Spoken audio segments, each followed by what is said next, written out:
I rejoice my childhood. I still and I will always rejoice my childhood. I was brought up in a joint family. My father had 2 brothers. So uncles, aunts, grandpa, grandma, siblings and cousins. And summers are always fun. Playing with cousins, chasing butterflies, climbing trees, listening to stories from grandpa, grandma. Beautiful days. I was then in my 3rd grade. And one evening, sitting alongside my grandpa, I saw a deliberate discussion at home. And you know what? The discussion was all about me. The discussion was about how I will be sent to school from then on. Because till my 3rd grade, my elder brother, he took care of me at school, starting from carrying my school bag to make me eat lunch. Elder brothers kindly note.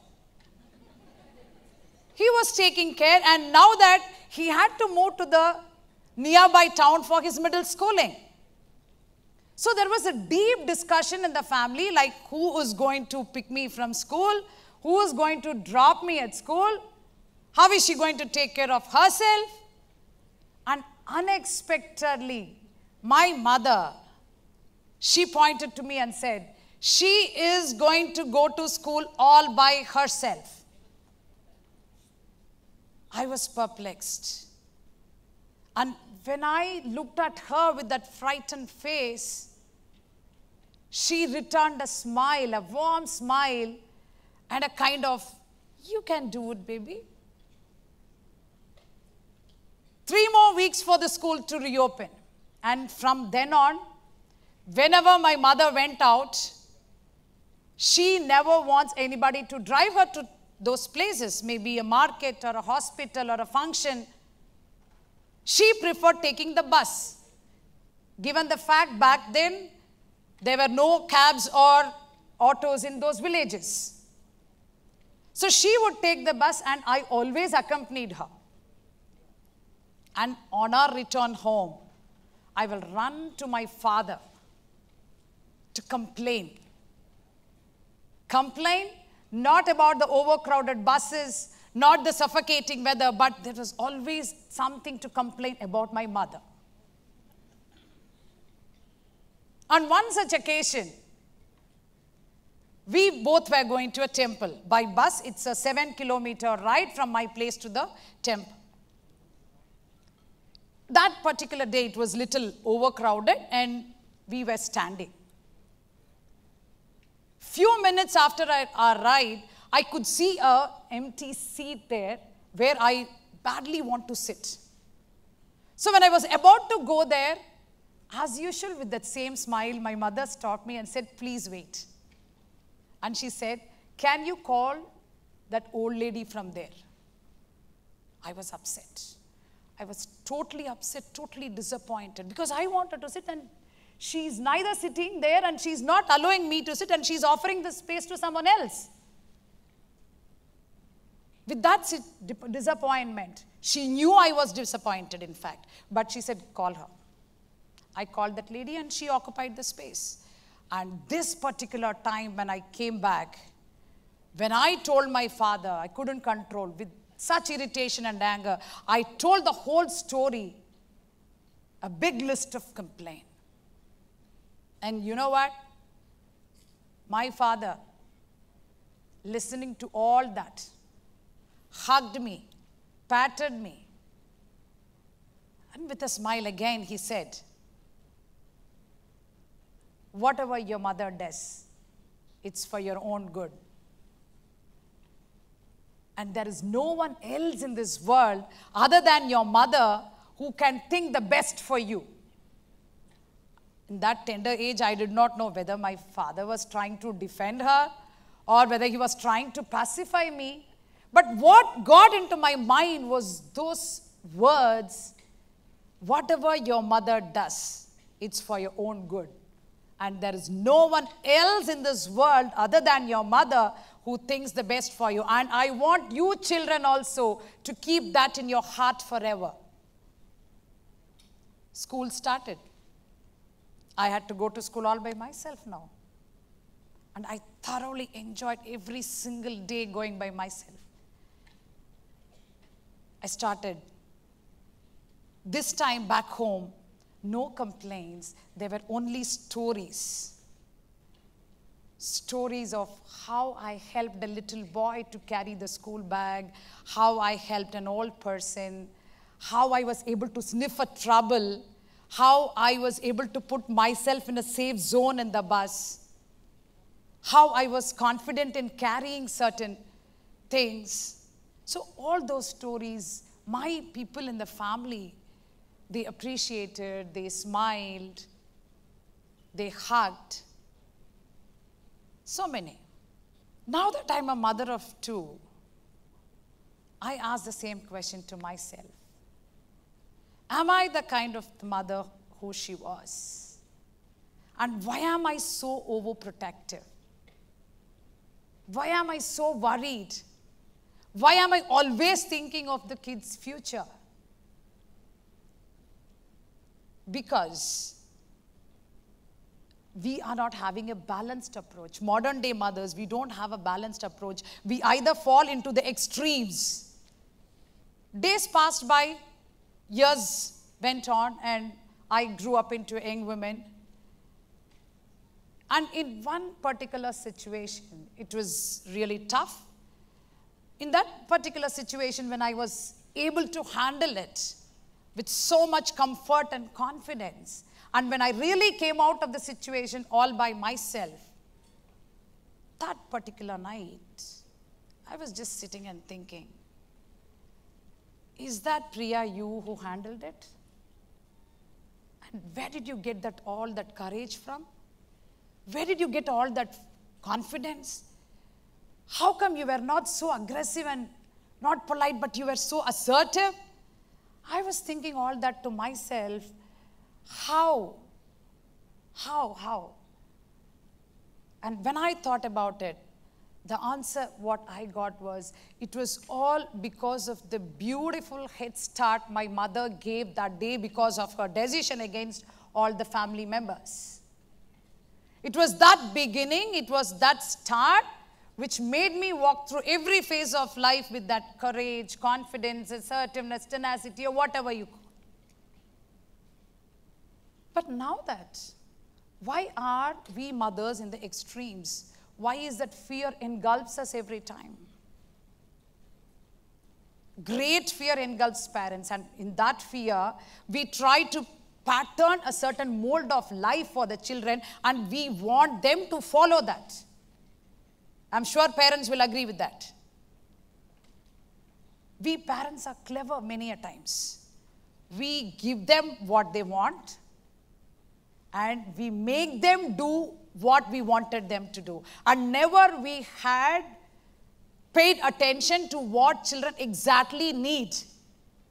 We give them exotic vacations, branded clothes, toys, whatever they want. We go beyond our limits certain times and give them what they want, and we make them do what we want them to do. And we forget that we really have to listen to our children and understand what do they really need. And how does this overprotectiveness and underprotectiveness cripples them? Yes, when you are not having a balanced approach, when parents do not fall in the middle, when they are in the extremes, it really crushes the potential energy of children. It curtails their positive energy. And I want you parents to think, do you really have to do this for your children? Rather, why can't you go away from your seriousness, shed off your fear, and why can't you parents laugh more? Why can't you parents create an atmosphere of laughter at home? When you laugh, just imagine yourself, when you are serious at home, especially mothers, when you are serious at home, the child is coming after play, which is full of energy, he's coming, but the moment he comes inside and he sees you like sitting with grin face, automatically the child also will become so grin and he quietly walks off. It happens. And why do you have to be serious? There's nothing to be so. We are giving an idea to the children that if you are well educated, you are well informed, you are well behaved, if you are highly skilled, then you will be able to survive in this competitive world. And what the perception you are giving to your children is, life is a struggle. Parents, just think. You want your children to see life as a struggle, or you want your children to see life as a celebration. I want to see our children to see life as a celebration. So shed off your fear, shed off your worries, shed off your seriousness, and just go into the laughter mode. When you laugh, your children laugh, and just imagine the kind of energy at home. The kind of positive energy you bring at home. And in that positive energy, children will open up their hearts to you. They will share with you. And in turn, you can share a lot of things with them. There comes a platform where there will be a lot of sharing and there will be a lot of caring. After all, sharing and caring, that is our motto of our family system.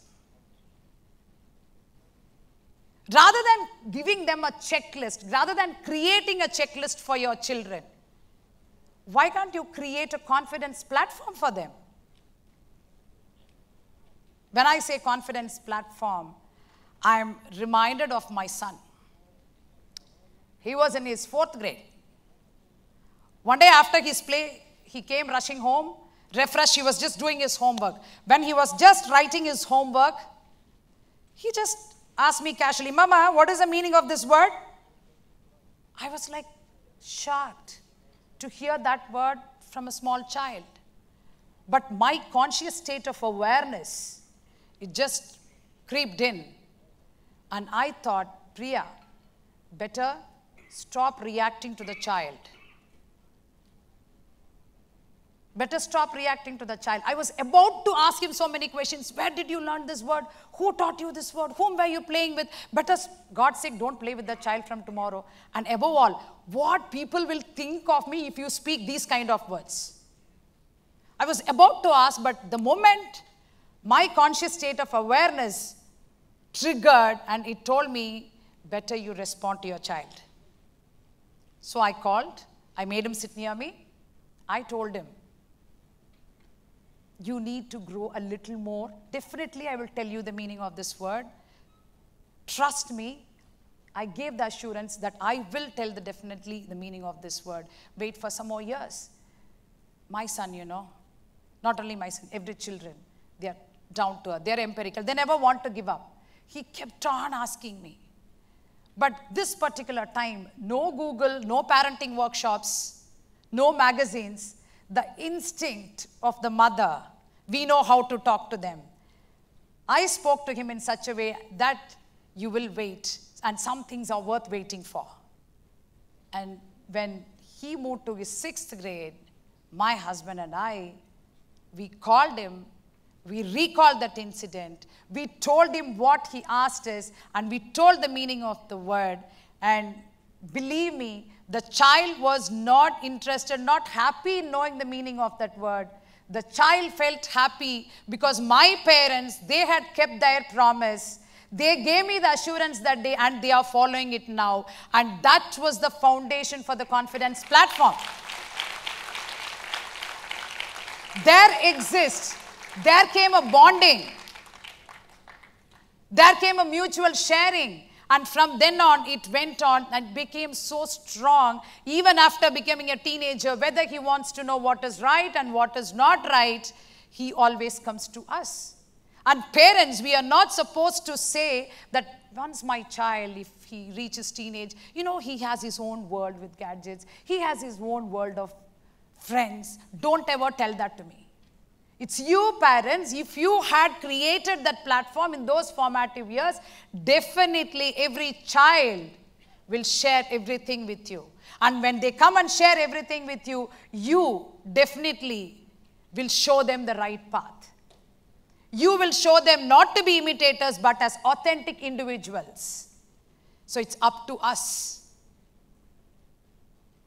when I say that, I also want to add one more thing.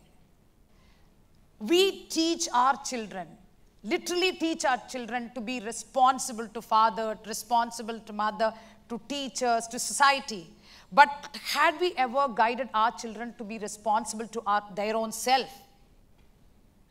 Guide them, teach them to be courageous, teach them to be responsible, self-responsible, teach them to be self-assured, teach them not to succumb to social pressure, guide them not to be a conformist, and tell them that life is so beautiful, and make them see this world as something where love and respect, mutual love and respect, it will give them that alertness, it will give them that awareness. And in that stage, your dreams, your children's dreams, you will get merged, and definitely they will just follow the right path. And I want parents to understand that children can be young only once. So let them rejoice their childhood, let them celebrate their childhood, and let us parents relish our parenthood. Happy children, happy parents. Thank you.